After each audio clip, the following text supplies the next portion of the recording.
တရုတ်စာလေးလာနေတဲ့လူတွေလုံးလေးရှိတဲ့အမှားဒီကိုနံပါတ်1ချက်ရှမ်းတယောက်အတန်ချုံအနေအမြင့်ကိုရှော့တွက်မိတာအဲ့တော့ကျွန်တော်တရုတ်စာအခြေခံစပြီးတော့လေ့လာတဲ့အခါမှာပေါ့နော်ဖင်းရင်းစပြီးတော့လေ့လာတဲ့အခါမှာရှမ်းမှုရွတ်မှုအတန်ထွက်မှန်ဖို့ကအရေးကြီးသလိုနောက်တစ်ခုအနေနဲ့ရှမ်းပြောက်အစစ်ရှမ်းပေါ့နော်အတန်၄တန်မှန်ဖို့အတန်၄တန်ကိုမှန်အောင်ထွက်နိုင်ဖို့ကလည်းအရေးကြီးပါတယ်ဘာဖြစ်လို့ဆိုတော့ရှမ်းတယောက်ပို့ထောင်ရေးစကြိုပို့ရ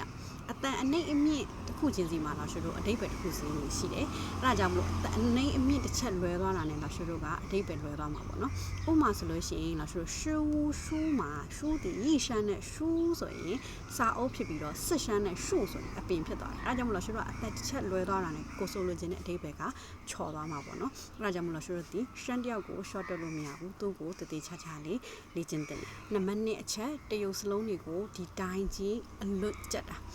တရုပ်စလုံးတွေကိုအလွတ်ကျက်တယ်ဆိုတာဘယ်လိုပုံစံမျိုးလဲဆိုလို့ရှိရင်ဒီစလုံးဒီပုံစံထွက်ရင်ပြီးရောငါရေးချင်တဲ့နေရာရေးမယ်ငါရေးချင်တဲ့ဘက်ကရေးမယ်အဲ့လိုမျိုးမဟုတ်ဖ ೇನೆ လားကျွန်တော်တရုပ်စလုံးလေးတွေကိုဒီ stroke order လို့ခေါ်တယ်ပြီးမှပေါ့နော်ပြီးမှကိုဒီတစ်ချက်ပြီးတစ်ချက်ဆွဲရတယ်အစင်းစင်းလေးမှတ်ထားခြင်းအပြင်လားကျွန်တော်နောက်ပိုင်းစလုံးတွေများလာတဲ့အခါတို့အတန်းကြီးလာလို့စလုံးတွေများလာတာရေးရတာများလာတဲ့အခါဆိုလို့ရှိရင်စလုံးမေးတာတွေလေရေးမလာခြင်းတွေကနေလားကျွန်တော်ကာကွယ်နိုင်ပါတယ်နံပါတ်3ချက်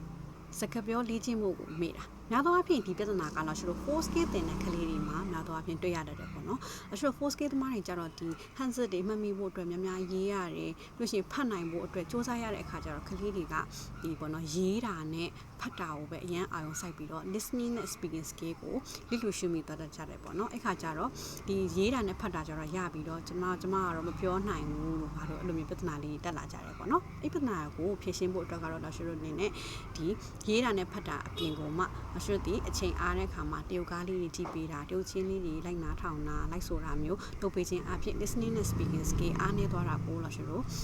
ဖြစ်ရှင်းနိုင်မှာပဲဖြစ်ပါအဆုံးနံပါတ်4အချက်စိတ်ရှည်မှုမရှိတာတရုတ်စကားဘာသာစကားကတော့ကျွန်တော်1လ2လနဲ့တက်သွားတဲ့စကားမျိုးမဟုတ်ပါဘူးနော်ကျွန်တော်ရေရှည်အချိန်ပေးပြီးတော့လေ့လာရတဲ့ဘာသာရေးဖြစ်ပါတယ်အဲ့ဒါကြောင့်မလို့ကျွန်တော်ကလွယ်လန်းနေမလိုက်ဖဲနဲ့စိတ်ရှည်လက်ရှည်နဲ့အချိန်ပေးပြီးတော့တရုတ်ဘာသာစကားကိုလေ့လာပါနေ့တိုင်းအနည်းဆုံး15မိနစ်ကနေပြီးတော့1နာရီ2နာရီလောက်အချိန်ပေးပြီးတော့လေ့လာကြည့်ပါသိတာတဲ့ progress ကိုတော့ကျွန်တော်တွေ့ရမှာဖြစ်ပါတယ်အနည်းဆုံးတရုတ်ဘာသာစကားကိုလေ့လာမယ်ဆိုရင်တော့ရှင်နေနေရတော့အနည်းဆုံး1နှစ်ပေါ့နော်အချိန်ပေးပြီးတော့လေ့လာဖို့အကြံပေးချင်ပါတယ်အဲ့တော့အနည်းချုပ်အနေနဲ့ပြန်ပြောရမယ်ဆိုရင်နံပါတ်1အချက်ဖင်းရင်းနဲ့အတန်